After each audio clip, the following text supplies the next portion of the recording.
personnellement sur l'organisation de cette compétition par la Congo? D'abord, maman, j'ai oublié de dire merci au peuple ivoirien.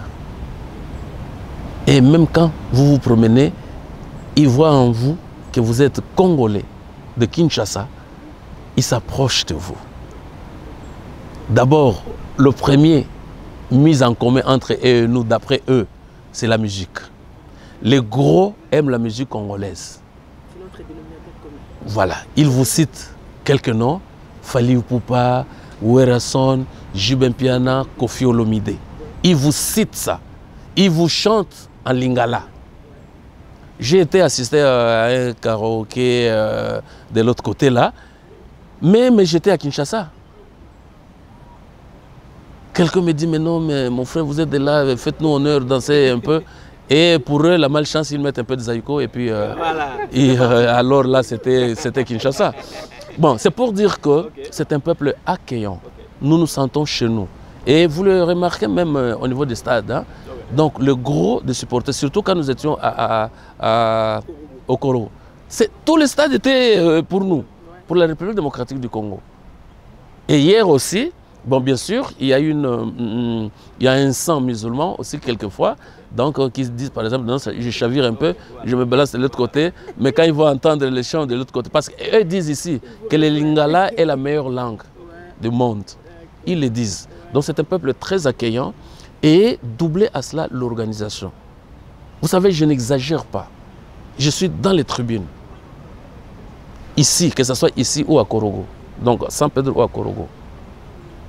Je me sens, j'ai l'impression que je suis dans un stade européen ou de Dubaï, de là où je viens. Je me sens comme ça. Donc c'est pour vous dire qu'il y a une organisation pimpante. Et vous voyez les routes, comment les routes sont.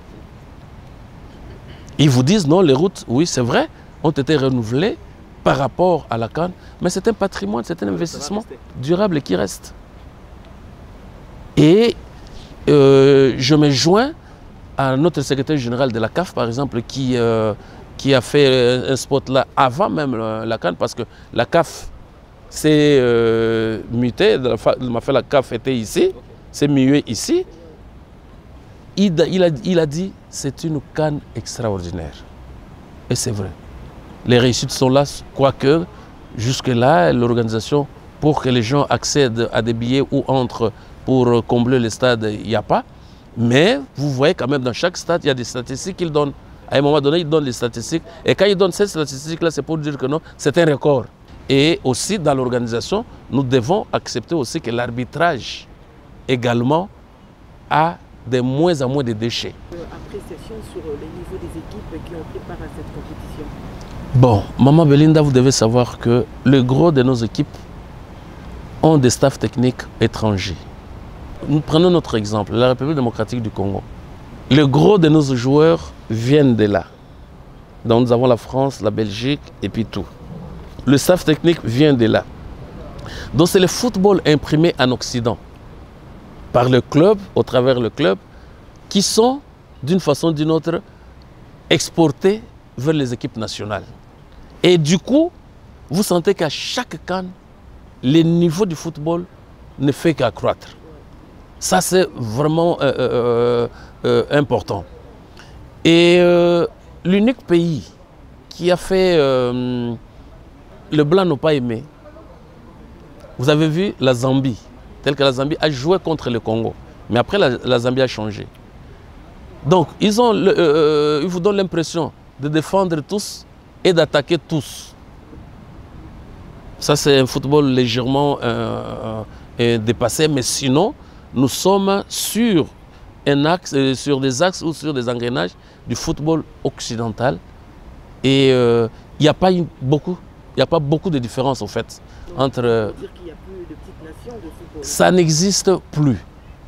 Vous pouvez me citer parmi les nations ici, une nation que hier nous disions petite nation de football. Nous prenons par exemple Cap-Vert. Ils sont en train de jouer là. Mais dans leur jeu, vous sentez vraiment une progression qui ne dit pas son nom. Par rapport justement à l'organisation de cette Coupe d'Afrique des Nations, je sais vous êtes de la FECOFA et que les infrastructures ne dépendent pas de vous. Un appel quand même justement aux autorités. On a vu ça, ça a commencé au jeu de la francophonie, mais les RDC est capable également d'organiser, on va dire, une compétition pareille. Et ça, c'est une très très bonne chose. Et vous savez, quand nous venons dans des compétitions comme ça, la première des choses, nous en tant que FECOFA, nous essayons de parler avec le délégué, avec le président des fédérations sœurs à nous. Et nous savons maintenant là comment ça se passe. J'ai eu 2 longues séances de travail avec la fédération ivoirienne notamment et la fédération tunisienne. Ils nous ont dit des choses comme ça, comment ça se fait. Pour nous, vous l'avez très bien dit, à la francophonie déjà, nous avons eu un départ. Le chef de l'État actuellement, que nous disons le premier sportif congolais, est disponible et a dit clairement qu'il va disponibiliser les moyens pour ce faire, pour les infrastructures. Ce que nous avons fait à la francophonie, c'est une bonne chose parce que nous avons centralisé les choses dans la ville de Kinshasa. Mais voyez ce qui se passe ici chez nous. Les études devraient déjà être menées. Quels sont les stades potentiels que nous avons à réhabiliter ou à refaire? Vous voyez tous les stades ici que vous avez vu, San Pedro et puis Korogo, ce sont des nouveaux stades. Donc, avec des projets bancables, bien tracés, avec une rentabilité, par exemple, c'est en 5 ans, 10 ans que nous allons, la République pourra récupérer ou éponger l'investissement et tout, nous allons arriver à cela. Nous avons un avantage, certes, la volonté politique du chef de l'État, traduite par son gouvernement. Vous savez, je vais vous dire quelque chose qui hier était un tabou, mais aujourd'hui on peut quand même le dire. Vous le saviez très bien, il y avait des bouderies, il y avait des doutes, il y avait beaucoup de choses là, des couacs avant chaque compétition. Parce qu'on disait toujours, non, il n'y a pas d'argent, on n'a pas fait ceci, on n'a pas donné ça, on n'a pas libéré ça, et ainsi de suite. Et ça démotivait toute l'organisation, pour ne pas dire les joueurs. Mais depuis que Connor est Connor, depuis que nous sommes là, vous avez déjà entendu parler de ça? C'est parce que nous sommes organisés et nous précédons les événements, les prévisionnels. Et en face de nous, nous avons un répondant réceptif. Le chef de l'État, le gouvernement. Et vous savez, pour anecdote vraie, parfois le chef de l'État pose la question. Non, mais ça, je n'entends pas et comme ça, tout ça, ça signifie quoi?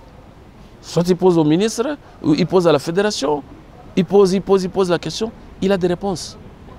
Et quand le collaborateur du chef de l'État nous appelle, tel que je suis là, m'appelle pour des questions spécifiques, je sens venir ces questions-là. Ça vient de qui? Donc il y a un souci, c'est parce qu'il y a une organisation, mais maintenant là, que l'autorité, la volonté de l'autorité, la volonté du gouvernement, du chef de l'État et du Congolais tout court veut vraiment parfaire cette organisation-là. Donc c'est ce qui augure et c'est ce qui nous fait dire également que non, voilà, les espoirs sont permis et nous allons aller très très loin avec comme objectif ou avec comme souhait de Maman Belinda arriver en finale, pourquoi pas rentrer avec la coupe, mais aussi ça sera un ingrédient positif pour notre qualif au niveau des éliminatoires de la Coupe du Monde.